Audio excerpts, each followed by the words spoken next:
Hey everybody, it's Eric from epautos.com, your libertarian car guy.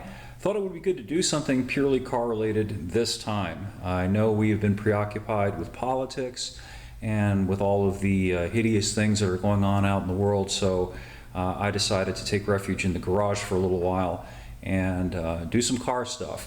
The folks over at Pulstar spark plugs sent me a set of their iridium tipped and capacitive discharge, if I'm understanding it correctly, spark plugs, which I'm going to swap into my 76 Trans Am's 455 to see what the improvement is. According to Pulstar, you can see a significant, I think it's approximately let me just check my materials. Forgive me for being senile. My memory is not what it used to be, but they are touting an increase of up to 7 horsepower, quicker throttle response, and so on and so forth. Pretty intriguing stuff. I've not yet used iridium-tipped spark plugs, just the generic ones, in my old muscle car. I've kept with the pretty much stock 70s type spark plugs. Here it is. Mine takes an R45 TSX. As you can see, I'm going to try and get my little cheesy camera to focus in here on the tip so you can see what the difference is. You can see the electrode shape, including its size, is significantly different than what you get here with an iridium tip. You can hardly see one of the tip actually coming out of the insulator there. I'm hoping this gets picked up by the camera. It's very small. At any rate, these new plugs have a considerably thicker ceramic insulator, and supposedly it works kind of like a capacitive discharge ignition system, which I actually already have in my Trans Am. I have one of these MSD boxes, MSD standing short for multiple spark discharge. And I think the idea is that what happens is that the electricity gets stored inside the plug for a bit longer than it would before it gets released in the standard plug. And then it gets emitted more powerfully, and it results in a stronger, longer burn. I'm going to dig more into the tech stuff to make sure that I really understand all of this before I write the column that will later be published along with the videos that I'm doing to show you what's going on and to try to document the improvement after having changed the plugs. What else? You also do have to gap these according to what I've read so far in the literature. That's important.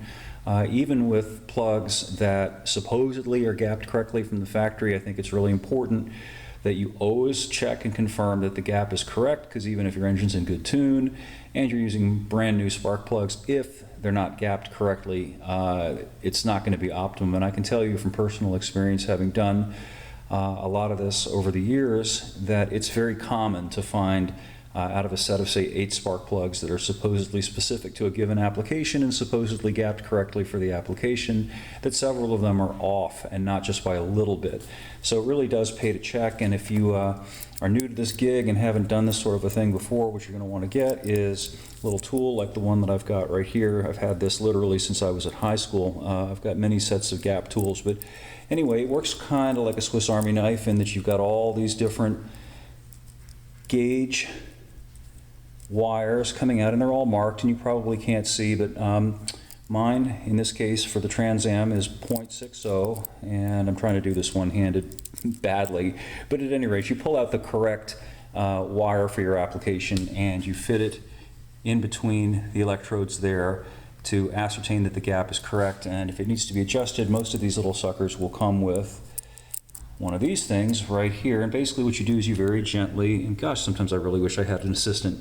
As you can see, hopefully you can get the picture, you snug it in right there and you leverage it back just a little bit. Don't be a meathead and manhandle it, and use that to apply a little bit of pressure, just a little bit will do, to alter the gap, either for greater or for less, and then check again to make sure that your work is right. And once you're sure that it's right, then you can go ahead and install the plug.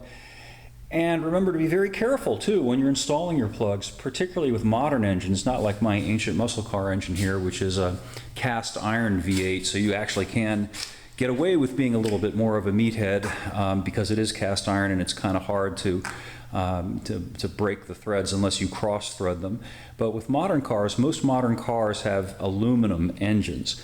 And you really need to pay attention to what you're doing when you're both threading and tightening down the spark plugs with an aluminum cylinder head, because it is very easy to over torque it and to ruin the threads, and that's a hassle that you don't want. You really don't want to have to pull your cylinder head to repair a damaged thread. So be very, very careful.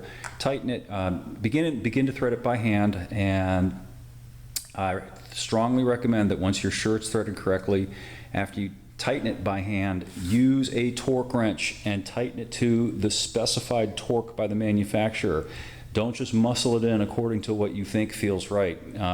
This is one of those little areas where precision really does matter. Important to be careful about it.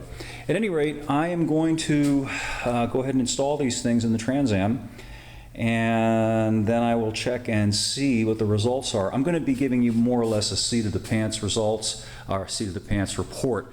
I wish I had a chassis dyno here so that I could actually do a before and after test of the horsepower and the torque actually achieved. But I've owned this car for a long time. I think my God, I've owned this car for almost 30 years now.